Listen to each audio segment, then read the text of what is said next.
শুনিছে বৰুৱা ঘৰত আকৌ অলপ কমকৈ খাব। আপুনি যিহে বহি লয় আৰু দুবাৰ তিনিবাৰ নিদিয়ালৈকে নুঠেই। নিজৰটো চিন্তা কৰিবা, মোৰতো নালাগে। নিজেই কিমান খোৱা চিন্তা কৰিবা। মোক ক'ত খোৱা দেখিছে বাৰু? মোক ক'ত খোৱা দেখিছে আপুনি কওকচোন। মই তেনেকুৱাবিলাকত নাখাওঁৱেই। ঘৰতে যি ভাত কেইটামান খাওঁ, তাকো দিনটোত এবাৰ খাওঁ শকত হোৱাৰ কাৰণে। তাত মই নাখাওঁৱেই সেইবিলাক জেগাত। নোখোৱাই মোৰহে ভুল হ'ল।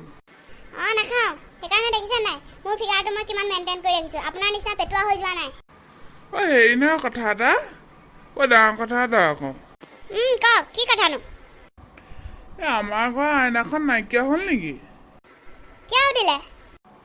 নহয়, ফিগাৰটো মেইনটেইন কৰি ৰাখিছা বুলি ক'লা যে, মই বোলো আইনাত তুমি নিজকে বহুত দিন দেখাই নাই নেকি। কথা অলপ ভালকৈ ক'ব। গৈ থাকক। হাঁহিছে নেকি মোক শকত বুলি? হহা নাই, কৈছোহে। মই যেনেকৈ আছোঁ তেনেকৈ ঠিক আছোঁ।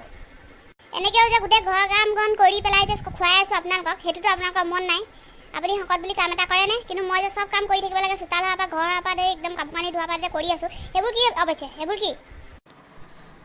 মুখখন খোল খাই গ'ল, মনে থাকা। আৰু ভাল গিফ্ট এটা কিনিব লাগিব দেই বৰুৱাহঁতলৈ। দোকান এখনৰ ৰ'ব, ভাল কিবা এটা দিব লাগিব। সদায় আমাক ভালবিলাকেই দিয়ে আৰু লগৰবিলাকে কিমান আনিব চাবচোন। এতিয়া কি ধুনীয়া ধুনীয়া আনিব গিফ্ট, কিমান ডাঙৰ ডাঙৰ গিফ্ট আনিব। আপুনি চিপছতে মৰে, কিপনতে মৰে, কিবা এটা দি পেলাই আজৰি হয়। এসাঁজ ভাত খাবলৈ মাতে, গোটেইকেইদিনটো মাতি নাথাকে, এসপ্তাহলৈ নেমাতে। এসাঁজ ভাতত সিমানেই দিব পাৰি, তাতকৈ দিব নোৱাৰি। এই মানুহটো ইমান যে চিকতা। মোক খুলিয়াবলৈ লাজ লাগে মোৰ মানুহৰ আগত। আহোঁ কেলে এতিয়া যে কি চাগে কম দামী বস্তু এটা দি থ'ব লাজেই পাওঁ। নাহিলেও নোৱাৰি, মানে ভাত খাজলে মনত পৰে। আকৌ বোলে তুমি নোখোৱাই সেইবিলাক জেগাত, মইহে খাওঁ দুবাৰ তিনিবাৰ।